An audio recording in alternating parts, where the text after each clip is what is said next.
Bresco, who you'll remember from the book. Leah's so practical. She's the one who took a lot of the abstraction in my book and has really done a good job in making it work for everyday people. So I'm glad to be here with her on this in this venue. And by the way, I'm not leaving. My pen started to leak, so it's not the stigmata or anything. Well, I want to thank everybody for coming out today, especially on this high holy day of South Louisiana culture for the LSU Alabama game. We have to thank the Lord that the game is in Tuscaloosa this year, because if it was in Baton Rouge, I know all of y'all would be tailgating at Tiger Stadium, as would I. I was just in Russia this past week and a half doing some research for my next book. I'll be saying something about that in a little bit. But I can tell you that while I was in Moscow, I got a behind-the-scenes look at Nick Saban's KGB file. I can't reveal everything I saw there. My life could be in danger, but I can tell you there's a good reason Alabama's uniforms are red. So I had fun joking about the game, but we're here to talk about something serious: the future of Christians in America, and whether or not we're going to have a future. That question, do Christians in America have a future, probably strikes a lot of you as pretty strange. It certainly would have struck older generations of Americans as strange. But I've got to tell you, it's not strange at all, and that if we, as a Christian community, don't confront the facts and change the way we live, the way we raise our children, the way we live in our parishes, we will surrender the future. Our Lord promised that the gates of hell would not prevail against his church, but he did not promise that the gates of hell would not prevail against his church in the United States, or in Lafayette, Louisiana, or in your family and my family. I believe that everyone in this room has read the Benedict option, but it might have been a while back, so I'm going to give you a quick review of the basic concept. Let's go way back in history to the year 476. That was the year that the last Roman emperor in the West was thrown out of office by the barbarians. The Roman Empire in the West came to an end that year, and with the end of the imperial structure, so did Roman civilization. Western Europe plunged into a time of extreme poverty and lawlessness. Some modern historians call it the Dark Age. About the only kind of government that existed in most of Western Europe was the rudimentary structure of the Catholic Church. 4 years after the last Roman emperor fell, a child was born in the Italian mountain village of Nursia. This child, Benedict, was raised by Christian parents, and as he grew older, he went down to the city of Rome to finish his education. When he got to Rome, he saw chaos everywhere. Though the city had been officially Christian for about a couple of centuries, the kind of moral degeneracy that Benedict saw there made him conclude that if he stayed there in Rome, he would probably lose his faith. So he turned his back on the city, went into the forest, moved into a cave, and fasted and prayed, read scripture, and asked the Lord to tell him what to do. Eventually he would come out and he would go on to lead a religious order and to write the document that we know today as the Rule of St. Benedict. It was a simple guide for how to live in a monastic community, which Benedict called a school for the Lord's service. When he died in the year 547, Benedict had founded 12 or 13 monasteries in the forest around Rome. Not too bad, but he could not possibly have imagined what was to follow. Over the next several centuries, the monastic movement exploded in Western Europe. Following the Rule of St. Benedict, tens of thousands of men and some women took monastic vows, and they spread the movement all across Western Europe, which was then, as I said, ruled by barbarian tribes. These monks took the faith with them, but not just their faith. In their libraries in the monasteries, they copied and recopied not only sacred texts, fathers of the church, scripture, and so on, but works from pagan Greece and Rome, which were foundational to our civilization. And they shared all these things, their prayers, their faith, their hospitality, with the people, the peasants among whom they settled. And they also taught people how to do basic things, everyday things that had been forgotten when Roman civilization crashed. You know, it's kind of hard to imagine people would forget how to garden, how to build things, but it really did happen. And as I was trying to contemplate that in my own study to write the Benedict option, I thought, what would happen if the internet failed tomorrow? You know, would I know how to do the things that my late father, who grew up in St. Francisville in rural Louisiana, he knew how to fix anything. He knew how to hunt, how to skin a deer, he could have survived. I am so much more technologically advanced than he is. I make a lot more money than he ever did in his life.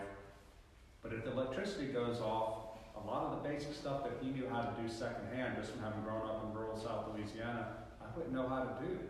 So when you think about it that way, you get a better idea of what it must have been like for the ancient Romans to lose their civilization. I remember a historian told me that after the Roman Empire fell, Europeans did not learn how to build a roof as good as the Romans built until around the year 1400. That's how profound the collapse was.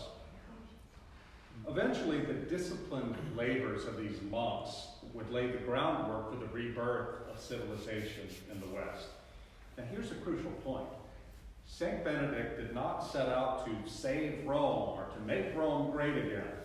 All he wanted to do was to put serving the Lord and finding unity with the Lord first in his life and in the life of his community. Everything else that Benedict accomplished and his followers accomplished followed from that, searching for the Lord above all things. So what does this have to do with us in the 21st century? Well, from a moral and spiritual point of view, we're living in a time that has a lot in common with Rome and its collapse. I first became aware of that comparison by reading the work of the modern philosopher Alistair MacIntyre. In the 1980s, in a book he wrote called After Virtue, MacIntyre wrote that the Enlightenment, the 18th century movement that focused on reason, tried to come up with a common belief system that could unite society based on reason alone, without God. It failed. As a result, today we're coming apart socially and politically. We have become a people that substitutes emotion for reason and that worships not God, but the self. Now, MacIntyre, when he wrote this book, he was not a Christian, he was a Marxist. He later converted to Catholicism. And he wasn't writing a book to encourage people to go back to God. It was an analysis of our moral condition. And he ended the book in which he made this diagnosis by comparing our time and our place to Rome and its fall. He said that in those olden days, there were people who gave up trying to save a dying system, the Roman system, and instead formed communities of conviction in which they could live out their values even through the dark ages to come. Today, said MacIntyre, we need to do the same thing. He ends his book by saying that we are waiting for a new and doubtless very different St. Benedict. Now, when I first read that book back in 2004, a light went off in my head. I suddenly understood a lot of things that had been, a lot of intuitions I had had about social chaos and breakdown, but I had never quite been able to put my finger on it. MacIntyre helped me there. I asked myself, if a new St. Benedict came to us, what would he tell Christians today about how to live in this dark age, in this coming dark age, which is so different from what the original St. Benedict had to deal with? I began to think about the way the Benedictine monks lived according to the rule of St. Benedict, and how we could apply that to ourselves, living not as monks and nuns, but as laymen. We're not called to the monastery. We live in the world. But there are important things that we can learn from the monastic way of life that can help us to live out our worldly vocations more faithfully. In fact, we had better learn how to adapt the monastic wisdom of Benedict's rule to our own lives and the lives of our families and our congregations. If we don't, we're not going to make it through this time of trial with our faith intact. Don't just take that from me. Take it from Father Cassian Folsom, an American monk who was the prior of the Benedictine monastery in Norcia, which is the contemporary Italian name for St. Benedict's hometown. Back in 2015, I made a pilgrimage to the monastery in Norcia. St. Benedict is my patron saint. And I met with Father Cassian. We had lunch together. I told him about my Benedict option idea, that is the concept of Christians living in the West have to embrace a more monastic mentality and separation from the world in order to hold on to our faith and pass it on to our children. Father Cassian listened to me, and he said, if people don't do some version of what you're talking about, they're not going to have what it takes to make it through what's coming. Now, what's he talking about? Well, I don't have time this morning to go into it in detail. It's all in the book, which I think most of you have read. But the statistics on Christian life in this country are devastating.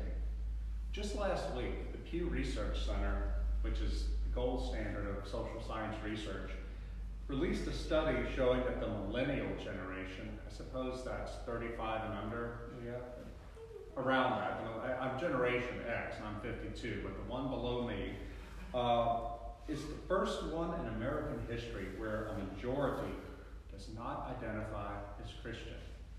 I'm sure the numbers are even worse for the Generation Z or whatever follows them. But this is serious. This is a real turning point in our history. No church, by the way, is immune from this sickness. Every single Christian denomination is suffering huge losses of its young people.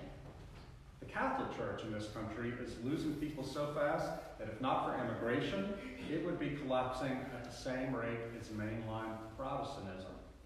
There is no safe place to hide from this crisis.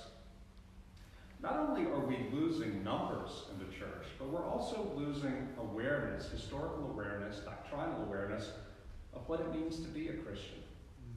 One of our country's top sociologists of religion is a man named Christian Smith.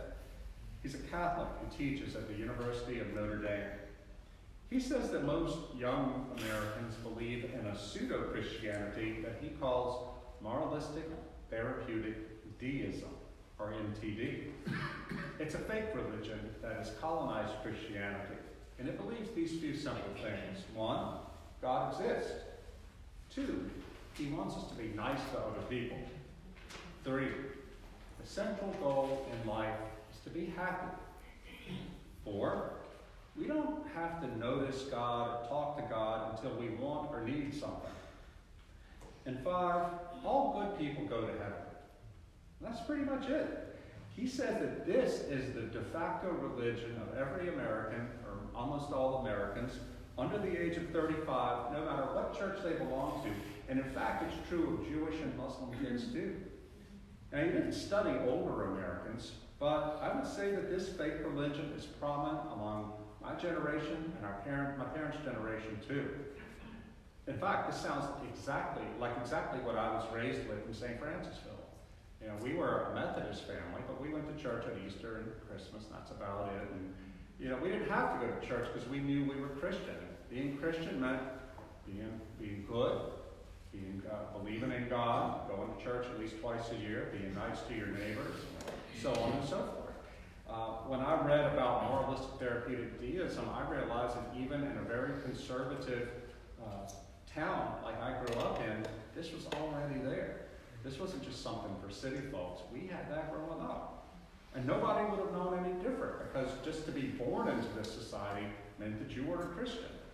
Folks like my mom and dad, you know, in that generation, they weren't bad people at all, but they just couldn't imagine what was coming for their children, my generation, and their grandchildren, how fast it would de-Christianize. Now, MTD as a creed, it has its purposes. It's a good civil religion, a good civic religion. We can all get along using it. But that's not the same thing as Christianity. Nobody will live and die for moralistic therapeutic deism. It's not the Christianity of the Bible. It's a fake religion for people who worship the self.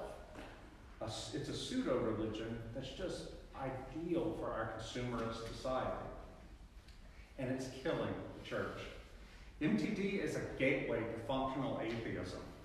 Is there any wonder why generations raised on this fake religion instead of real Christianity are leaving the church? What do we in the church, in our parishes, in our families, what do we have to offer that's radically countercultural? If you want to lose your kids to the faith, then everybody, let's just keep doing what we've been doing, just going along and get along, and assuming that everything is going to work out in the end. That's a recipe for disaster.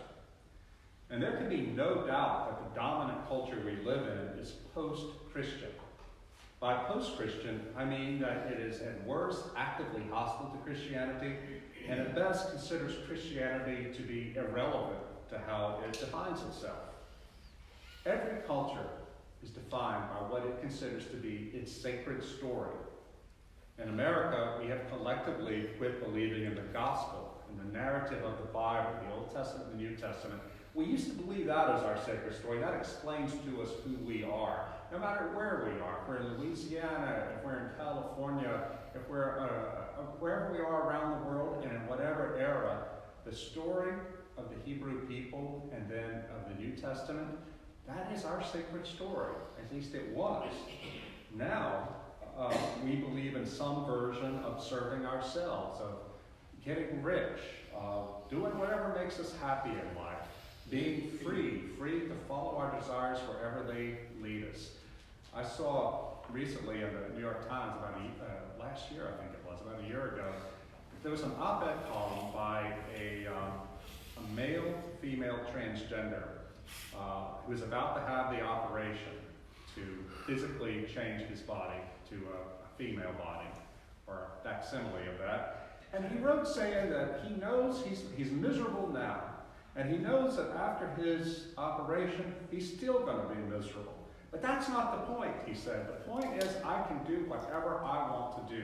I have total sovereignty over myself, and nobody can tell me what to do. And I thought, what a perfect icon for this world we're in now. We want to reign in hell rather than serve in the presence of the Lord. And it's not, he's just one example. This is a general truth that you can find in big business all over our society. The media, both the news media and the entertainment media, are the most important storytellers in our culture. They're the ones who spread the sacred story that serving ourselves is the most important thing, and our desires are the most important thing.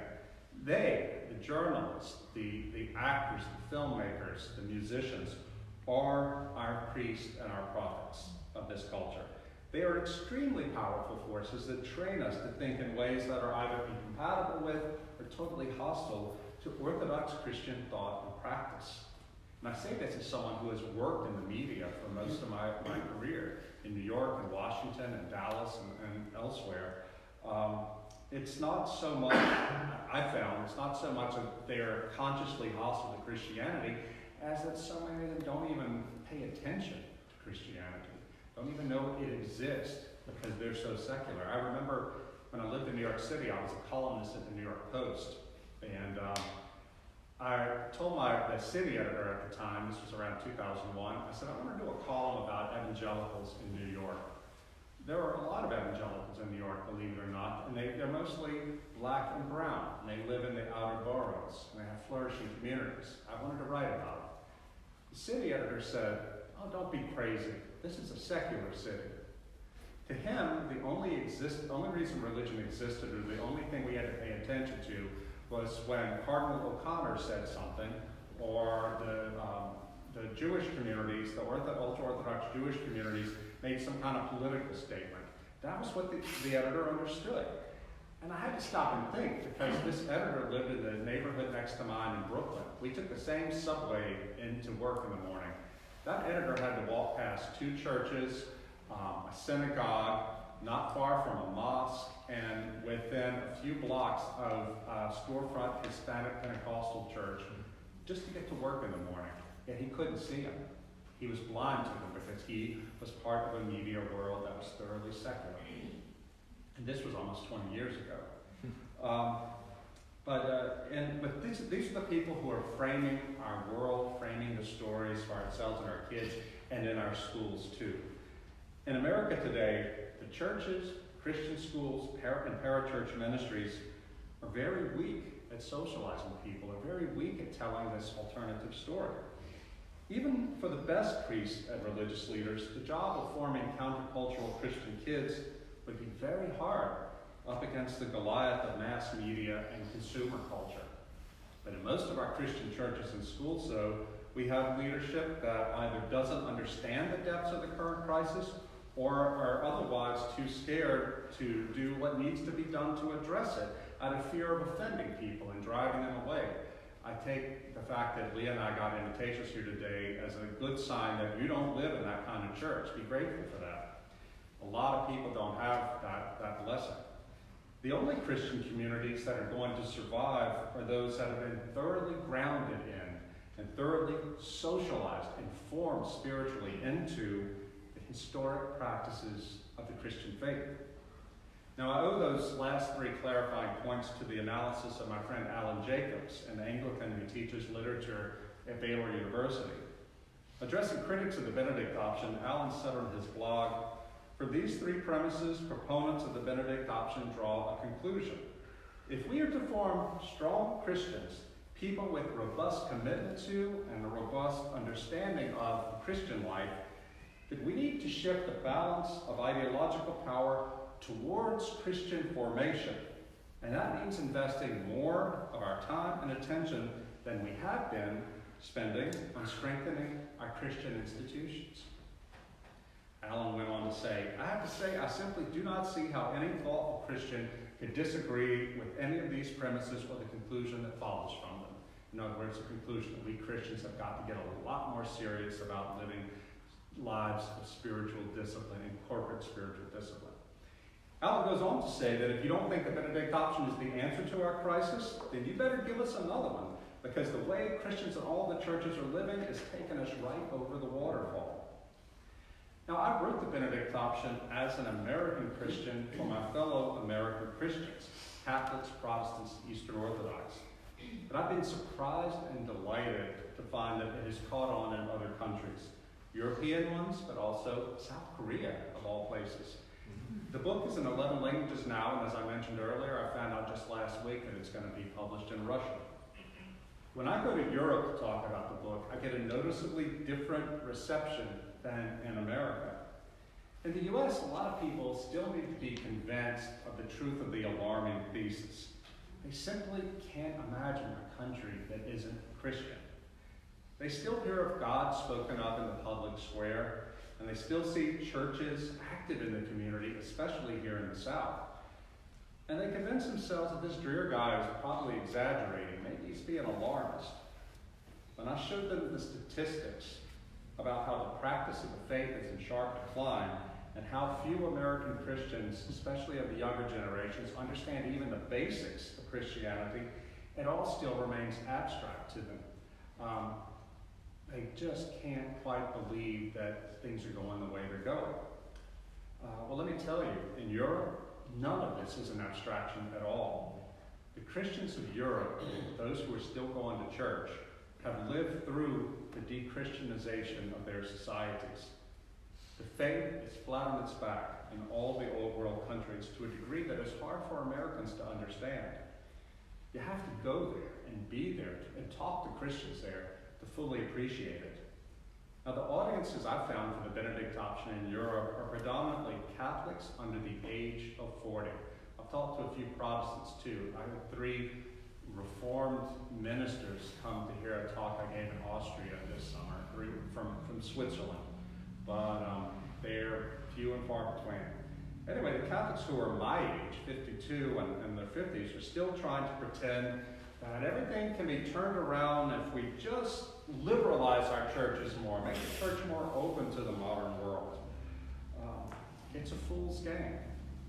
See, younger people, especially those who are just starting families, who still want to be Christian, they know that it's going to take something a lot more radical than what they're hearing at church if they're going to hold on to their faith.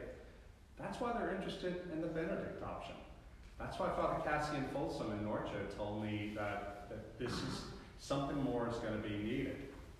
I talked to one German Catholic, a father of a large family who's in his 50s. He told me that he and his Catholic friends in his country can see the handwriting on the wall in Germany. They expect the institutional Catholic Church to collapse in Germany in their lifetime, simply because so many people will have fallen away. And they're preparing themselves spiritually for this. They're not freaking out. They don't believe they have the luxury of freaking out, but they know they had better use the time the Lord has given them now to get ready and prepare their kids, and to pass that faith on to their children and their children's children in the absence of an ordinary sacramental life. This man and his community, they're going to have a fighting chance of holding on to the faith through what's to come. Those who don't take this crisis seriously are going to perish. There might or there might not be persecution coming to the church. I expect that it eventually will come, but even if things remain as they are now, we in the church are still losing the future. Sometimes I hear Christians whose adult children have fallen away from the faith tell me, okay, our kids aren't believers anymore, and that's too bad, but they're still good people. They love their kids. They have good jobs. They pay their taxes.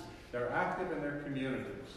What's so bad about that? I respond that I'm glad that they're succeeding in life in worldly terms, I guess, but it does a man no good to gain the world but lose his soul.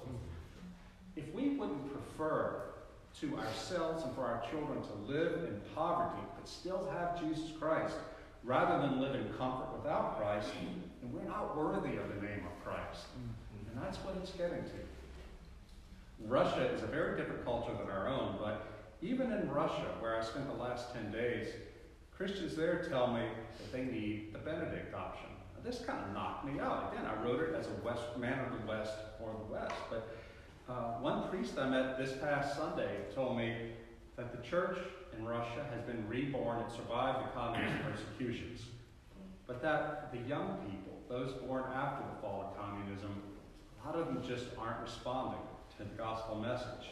Instead, the young people want the culture of hedonism and selfishness that's coming to them through smartphones and the internet and coming from the West.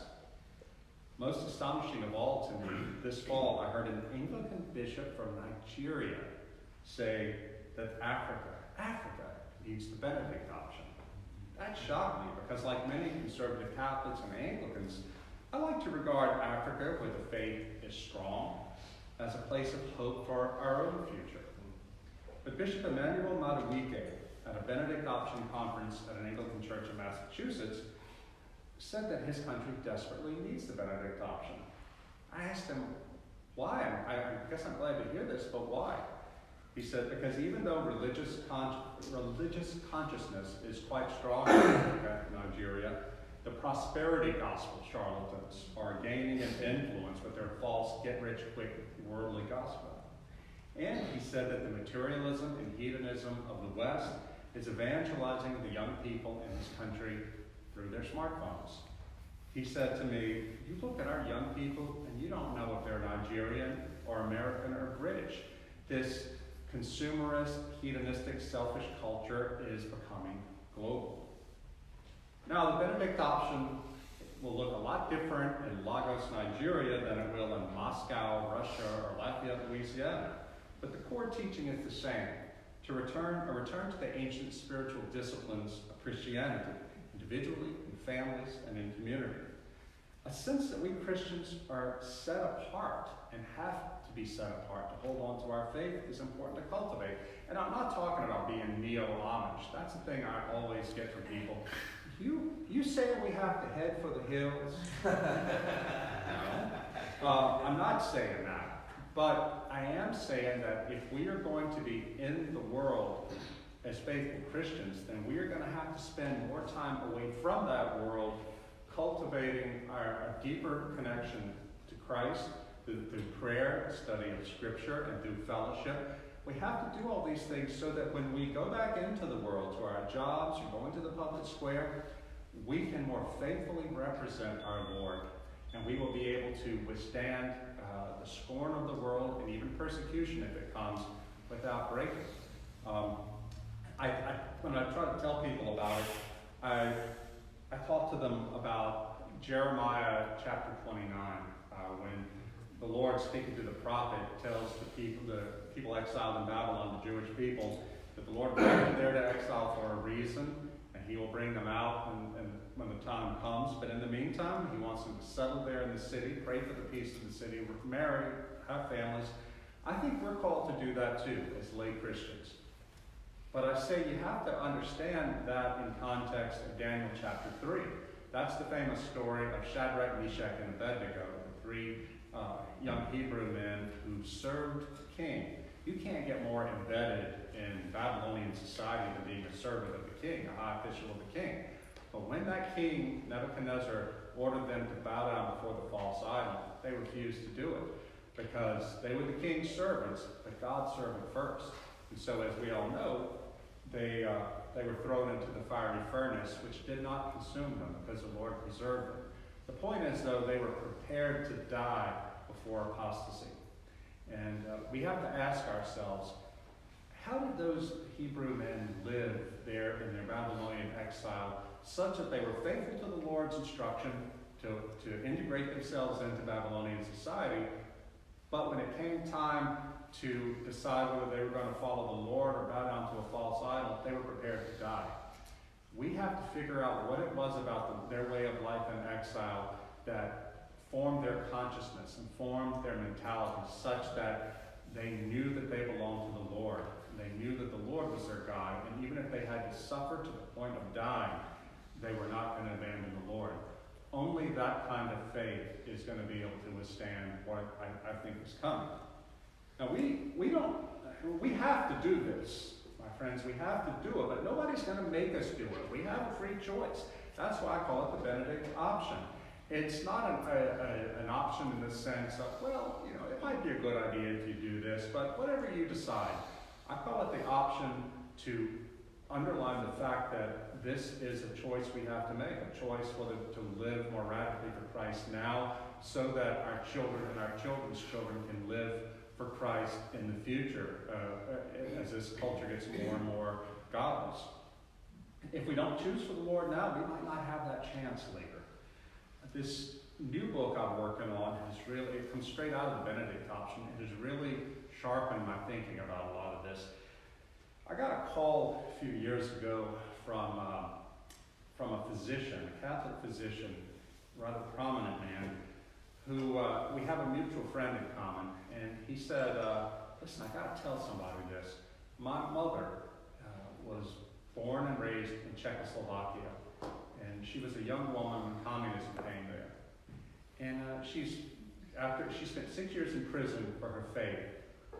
She was a political prisoner. When she was released, she came to America. I was born here in America, but she's quite old now, and I was living with us, me and my wife.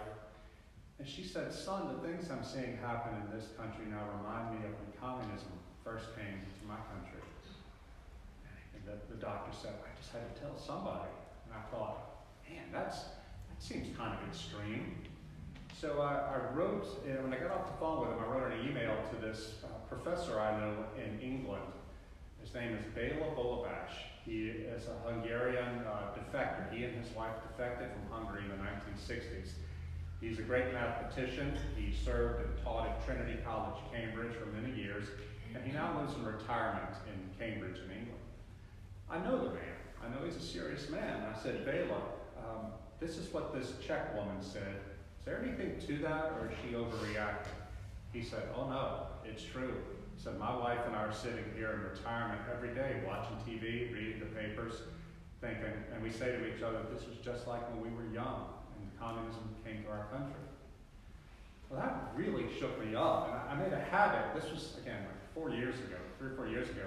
I made a habit of every time I would go to a conference or something in this country, and I would meet somebody who was raised under communism in the Soviet Union or one of the Eastern European countries, I'd ask them, what are you seeing here? Are you seeing things that remind you of communism? Every single person said, yes, absolutely. And if you talk to them long enough, they'll get angry that Americans won't believe them. So I say, well, what are you seeing? Tell me, help me understand this. And they said the main thing is the way that the left, the political and cultural left, is becoming so militant now that if you don't follow their line 100%, They will try to ruin you, destroy you professionally and personally, even telling lies to get rid of you because they see you are an evil person in their mind and they don't have the obligation to be fair to you. This is exactly what the communists did. I have been doing a lot of research for this book, reading into what it was like under communism and the theories that undergirded communism, and it was exactly that. The idea that what is true and good is what advances the communist cause. And they had, in fact, it was a sin under communism to be fair to people who were against the revolution. Well, we're not going to get Stalin here again, but I'm beginning to see this happen more and more in our schools. Corporate America is one of the biggest ones pushing this, political correctness and gender ideology, things like that. And these people who grew up under communist regimes are warning us we had better get tough about this and really prepare ourselves to fight it when we can, and if we can't fight it, we need to be prepared to resist in our own families, even if it costs us. I just heard a couple days ago from a friend of mine in Finland. She's a politician, a Christian politician there. She's now under investigation by her government for having written a pamphlet in 2004 in which she said that same-sex marriage is unbiblical. She's just an ordinary older woman, she's a Lutheran, made this argument. Now she's under investigation by our government, was interrogated for 4 hours last week by the police on potential hate crime charges. This is Finland. This is a democracy, right? But this is what's coming. It's happening also in England. We're seeing things like this happen in this country, especially on campus. When I talk about these things in my blog, sometimes people say, oh, you're just being exaggerated. What happens on campus, everybody's known that campus radicals are crazy, and these kids will get out of school and they'll wise up. Not true. These kids who are being propagandized in this way are moving into positions of power in corporate America, in the education system, in the media, and so forth, and they are post-liberal. A conservative humanities professor told me, he said, I'm the only conservative on my faculty at my college, but the man who runs our department is an old-fashioned liberal, and he believes in free speech and free debate. I'm safe as long as he's in charge, but he's getting ready to retire, and the people who are going to replace him, they're radicals and they're ruthless. This is something that we're not ready for, but the people who grew up under communism, they're trying to give us a warning now. In the reading I was doing, and Alexander Solzhenitsyn, who wrote the Gulag Archipelago, and others, dissidents, they say that people back at the beginning of the revolution, they didn't pay attention to the intellectuals. They thought, the intellectuals are always saying crazy things. Until they woke up one day and realized that the people who used to sit in cafes and on college faculty saying crazy things were now in charge of their countries. And we're now opening up prison camps for them. Again, I don't want to be heard as saying they're going to be prison camps for Christians. I don't believe it will come to that. I hope it doesn't come to that. But that doesn't mean that we're not going to have a tremendous struggle ahead. There was just this week when I was in Russia, I got an email from a friend, a Catholic friend here in Louisiana, who said that a federal judge had overturned the Trump administration's order protecting the consciences of doctors who didn't want to perform abortions. Doctors and medical personnel didn't want to perform abortions and didn't want to do sexual reassignment surgery. Federal judge said that's unconstitutional. I guess this will go to the Supreme Court too. We've got to face that. The possibility, the very real possibility, that Christians, faithful Christians, may not be able to pursue careers in medicine without violating their consciences. This is something we've never had to worry about in America. We have to get ready for it. I wrote about this in the Benedict option, and these Christians who grew up in the communist countries are saying, take it seriously now. In terms of politics, one thing I'm accused of sometimes is being a quitter in politics, because I don't believe that just vote for more Republicans is going to save us. I'm a conservative. I usually vote Republican. And I feel like it's maybe the lesser of two evils, because whatever the problems of the Republican Party and Donald Trump, at least they're not against religious liberty. and they're pro-life, and that counts for something. But I think that if we just put all our hope in politics, we're going to fail, because politicians they're limited in what they can do. The president of Hungary right now, or the prime minister of Hungary, Viktor Orban, is a Christian. He made an interesting statement. He said, I as a politician can make things better in a material sense, but I can't bring meaning into your life. That's something that only religion can do. And so whatever kind of regime we live under in this country, we could keep electing Republicans from here to the end of time, and the faith would still be falling if we're not actively working in our families, in our churches, and in our own lives to deepen our walk with Christ and to deepen our commitment to Christ. Politics are necessary, but they're not remotely sufficient to the challenges ahead. We can work in politics to improve the world, and we should. As long as we have the freedom to do that, we should not take our freedom for granted. But we can't control what we don't have. And if we have neglected our spiritual disciplines, we've neglected to pray, we've neglected to uphold the faith in our communities, helping our brothers and sisters, and neglected to read Scripture, all the political power in the world is not going to do anything for us. I'll end with this amazing thing I learned this summer while doing research. I went to Slovakia, a country in Central Europe. Czechoslovakia used to be one country, now it's two. And I talked to people who had been imprisoned for their faith and beaten by communists for their faith, tortured. I was taken by one man, a historian, into an underground room, a secret room underneath a house in the suburbs of the capital. We went in a tunnel, a secret tunnel under the basement. We came up in a room where they produced samizdat. That's underground prayer books and sermons, things like that. These were Catholics, but some Protestants in Amsterdam smuggled a machine, like a ditto machine, we used to call it back in the day, to Slovakia, and sent a team in to put it back together in that secret room so the Catholics could have their prayer books and produce this to keep the faith alive under persecution.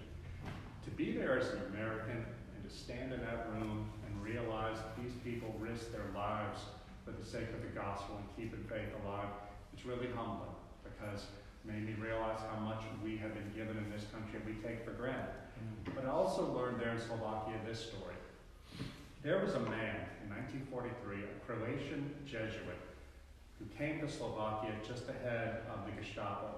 Father Tomislav Kolakovic had been working in Zagreb in Croatia to organize Catholic resistance to the Nazis. Somebody tipped him off and said that the Gestapo was coming to arrest you. He escaped overnight, went to Slovakia, a nearby country where his mother was from, and established himself there.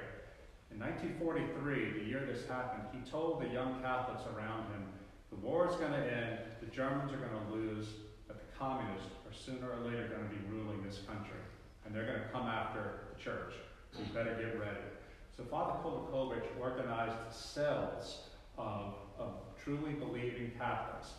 There were not many Protestants in Slovakia, so he was working with Catholics. And he got them together, and they would come together to meet, to pray together, to study Scripture, to talk about their faith, and to learn the tactics of resistance.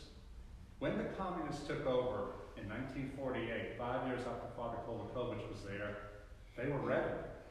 Those people who had studied with Father Kolakovic and prepared themselves and lived when they had the freedom to do so, became the structure of the underground church, which was the main form of anti-communist resistance. Most of those people went to prison, but the faith survived, and they were able to pass it on to their kids, even under persecution. So when the underground church in Slovakia organized the first anti-communist demonstration in 1988, it kicked off the Velvet Revolution that eventually overthrew the communists. But it's because of what God did through Father Kolakovic, and those 300 young men and women who took him seriously and prepared themselves spiritually and otherwise for the coming persecution. I'm going to dedicate this new book I'm writing to Father Kolakovic, and in the hopes that the Lord will send us a new and very different Father Tomislav Kolakovic to prepare his people for what I fear is to come. I want to thank you all for listening to me today and being open to my message. And I really look forward to discussing what, with you now, we're going to move into small groups, what this message might mean to you and what you think we can do right here in South Louisiana to prepare ourselves. Thank you.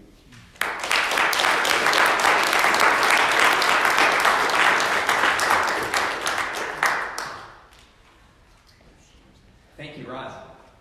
Well, that was a bracing message, an important one for us to hear.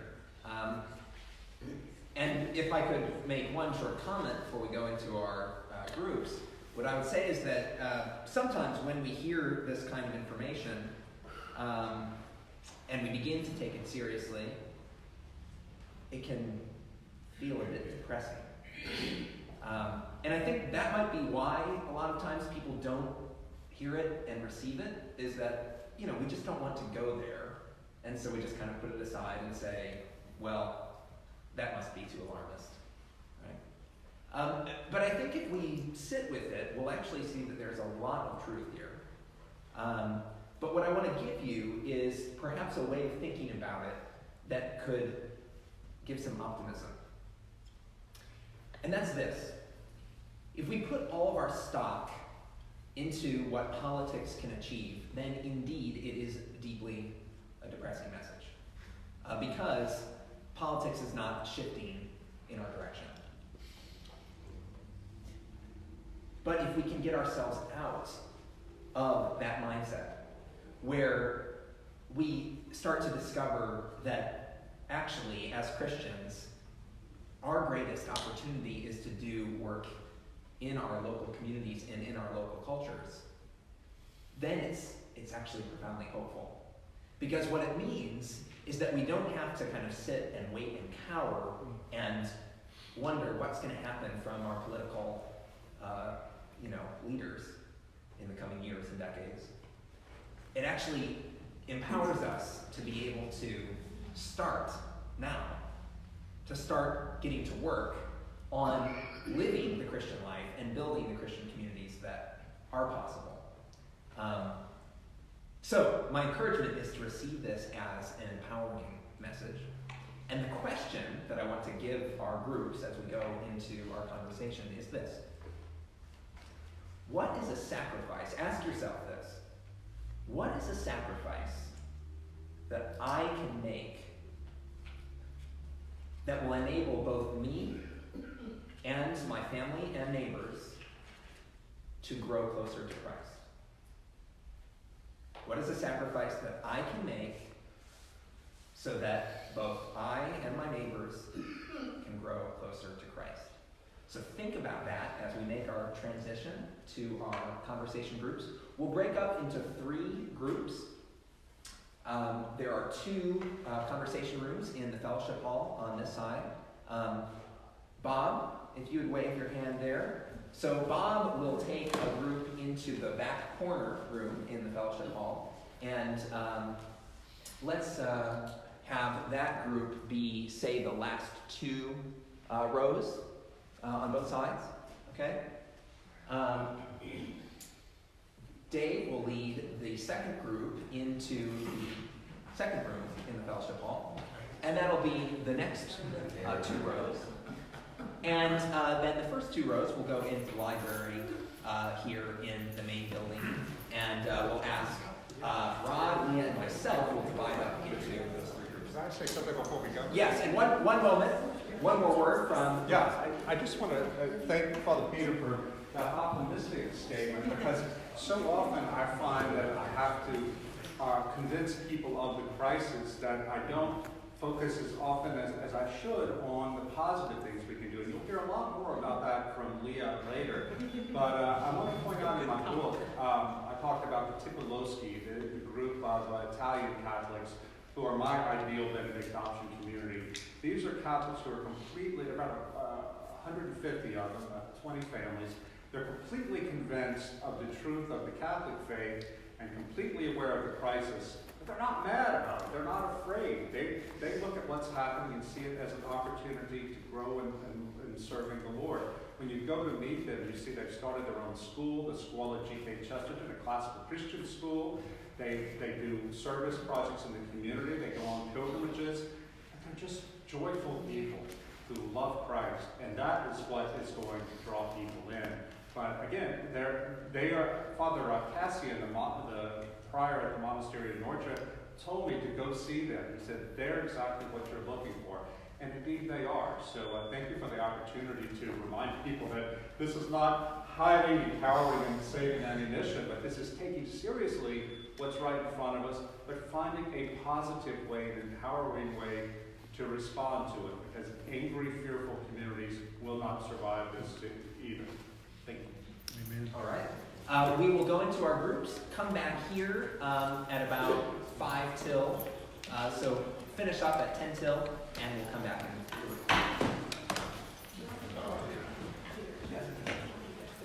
Yeah, perfect. Why don't you go to, I'll lead you over to the other building, and we'll go into those 2 rooms. Okay. And so I'll just wait for you. All right. And Rod will meet in the library here. Okay. Yes, you may. Let's see.